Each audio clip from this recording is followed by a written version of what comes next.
Well, look, I'm not the health expert, but I will tell you the numbers are ticking up in spots. The nationwide numbers, we just got the CDC numbers, and fatality rates are 0.7%. That's over 7-day periods. They have not moved. They're almost flat, and that trend continues now for quite some time. Case rates slightly higher, about 0.1% higher nationwide. So, look, well, I think, you've got some hot spots in some small metro areas. You've got some hot spots in the 2 Carolinas and in Florida and in Texas, and I would say maybe parts of California. That's to be expected. Remember, we're testing. I mean, this is what one of the health people reminded me. We're testing 1,000 times more than we did back in March when this terrible story got started. So you're bound to have some upticks in some places.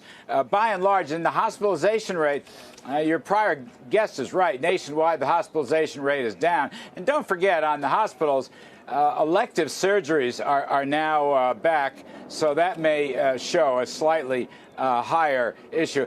I think this is not worrisome at this point. We acknowledge that there are some quick spots. We know how to deal with it. I mean, the health people will tell you we have much more experience. We have far better equipment, PPE, and so forth. And it is essential that we do abide by best practices.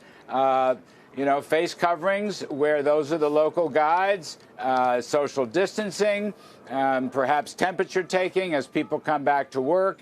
So I don't think there's any chance at this point, knowing what we know, that there will be a second increase, a second wave, and no shutdown in the economy. Secretary Mnuchin is right. There's no intention of even thinking about shutting down the economy.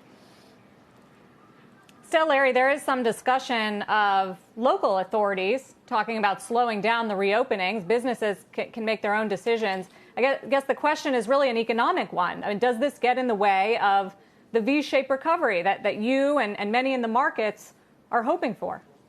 Well, I don't think so. Now, look, there's so many green shoots coming up. I think it's going to be a very steep V recovery. By the way, our friend Greg Ip wrote a column about that in the Journal this morning. It was quite a good column. Look, the employment figures, weekly claims down 10 straight weeks. We had the 3 million job increase that was unexpected for the May report. Basically, because I think of the PPP program, the Paycheck Protection Program, essentially temporary layoffs and furloughs, those folks are now starting to go back to work in rapid fashion as the economy transitions into an opening. Chamber of Commerce reports 80% of small business have now reopened, much more to come. We've got the Apple Mobility Index for traveling. We've seen tremendous housing demand. And also, again, from Ip's column, we looked at this. All these stores, merchandise department stores, grocery stores, general merchandise and food stores, they're booming. Week over week, year over year, they're about where they were a year ago. We'll get a retail sales report coming tomorrow. I think Wall Street expects a 0.7% increase or something like that. It may be much stronger. So I think you've got tremendous momentum, and I do think the V-shaped economy is right there. And by the by, we referenced the Congressional Budget Office, nonpartisan. They're looking for plus 20% or more third quarter. Our view is you're going to get plus 20% in the second half of the year. And with good policies, you're going to get a big bang economy in 2021. Larry, clearly the stock market has already experienced its V. We hope the economy follows. But given where the stock market is relative to the economy as we stand today, are you in any way fearful that the government and central bank's response to this crisis will materialize kind of like it did after 08, 09 and benefit the haves more than the have-nots? What you mean in the stock market, Will? I mean, overall, because of the central bank's policies, because of the government policies, the stock market has rallied, and clearly those more well-off in society have more exposure to that, whereas a lot of those who are unemployed maybe don't have that exposure. Well, all right.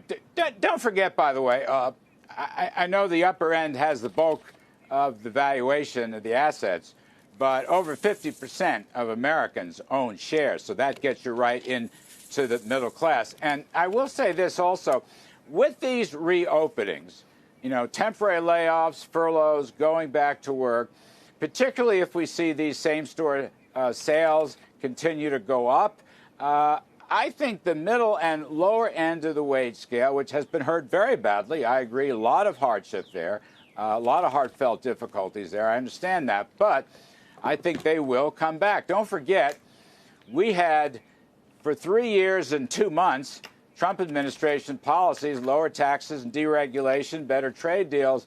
It was precisely the middle and lower income wage earners who had the fastest increases. Okay, the fastest gains came from the low end. Now, will that be repeated? I believe it is possible. We will continue our growth policies, our growth incentive policies. And so much of this, I mean, look, the pandemic created a terrible contraction in the economy. Okay, no question about that. Heartache and heartfelt problems. Absolutely. But in a sense, it's like a hurricane. It's a natural disaster. It's a bad hurricane. It's a bad snowstorm. I don't want to belittle the impact of the virus, but a natural disaster passes, and this will pass. And coming in with a strong, fundamental, sound economy, I see no reason why we can't snap back. And that's why you have people on both sides of the aisle, at least some folks, acknowledging that we may not get back to where we were right away, but give us a couple of quarters, give us a year or so, and I think you'll see a splendid recovery. Larry, I totally get your point in terms of ownership of the stock market. It's far higher here in the U.S. than many other developed nations, the U.K. and Europe, for example, more like 20 to 30%, not 50%, as you rightly say it is here. Nonetheless, that still leaves a big portion of society that perhaps don't have exposure to the stock market. And I wonder as well, when we consider the rising debts and deficits off the back of this crisis, whether increasing a capital gains tax to make some of those people that have enjoyed this stock market bounce back, pay a little more, whether that should be included as we approach the election in the plans for next year. Well, I'm for lower tax rates, not higher tax rates.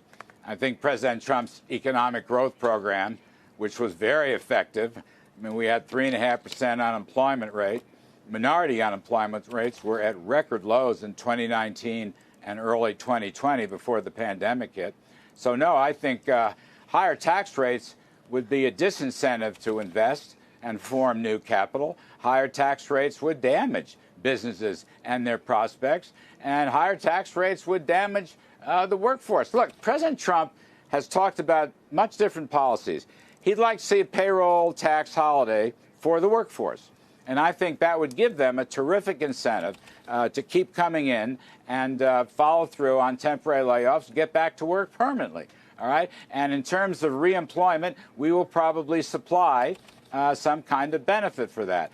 The president has talked about lower capital gains tax, maybe to rejuvenate asset purchases, perhaps excluding from capital gains for a while, put some juice into it. He's talked about tax relief for restaurants, various small businesses, tourism, sporting events, entertainment, and so forth.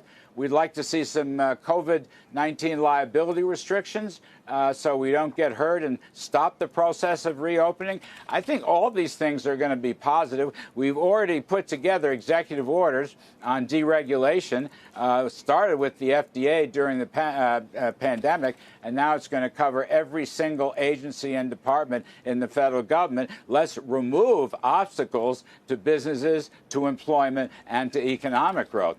That's been his policies, and I think those policies will be continued, and that's why I'm optimistic. We're going to get the V, and then we're going to get continued rapid growth after that. I think 2021 could be a big bang year.